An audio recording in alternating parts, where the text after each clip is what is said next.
Hey guys, welcome back to the kitchen. We've got another DSR Farms video today, and we are making some country fried steak and gravy and biscuit. You're not going to want to miss this. Stay tuned.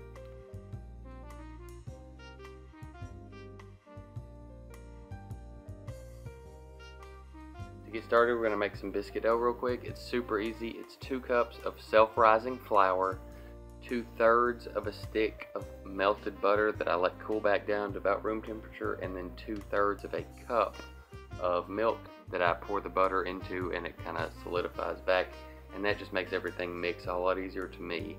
And then we just roll these out and cut biscuits with them.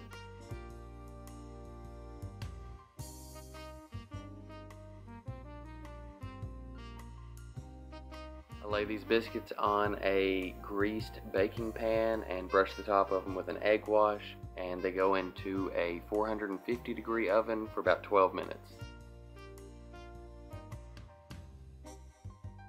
These are cubed round steaks, and they're sliced pretty thin so that they're tender and stuff. So what I'm doing here is just hitting them with a little salt, pepper, and garlic powder.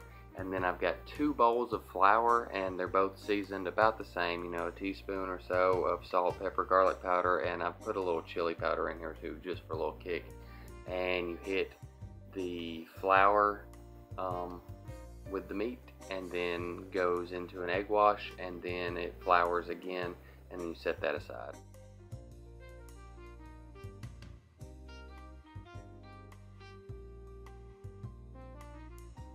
I've got some oil preheated and a cast iron skillet here. We're just doing a little shallow fry, and I just go about 2 minutes aside, and I flip it 3 or 4 times just to make sure that it's not burning and it's cooking all the way through. I was gonna cook these a little less than well done, and then I realized that if there's any juices that comes through, it's gonna make the crust all soggy and gross looking, so I just decided to go medium well on them.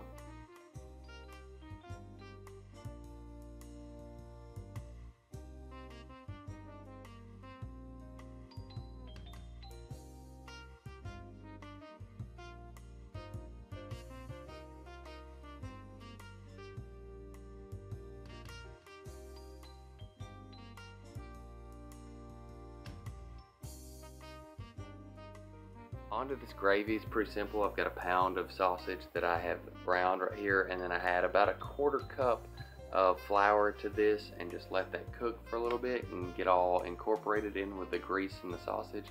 And then you just are going to slowly start adding milk. Probably wind up being about 3 cups or so. I like to make mine a little thin and then just cook it until it gets as thick as I want it to. It'll simmer down and get nice and thick as it cools off after you take it off the heat too, so keep that in mind. But anyway, yeah, all that's left to do is plate this up and enjoy. Thanks for watching, guys.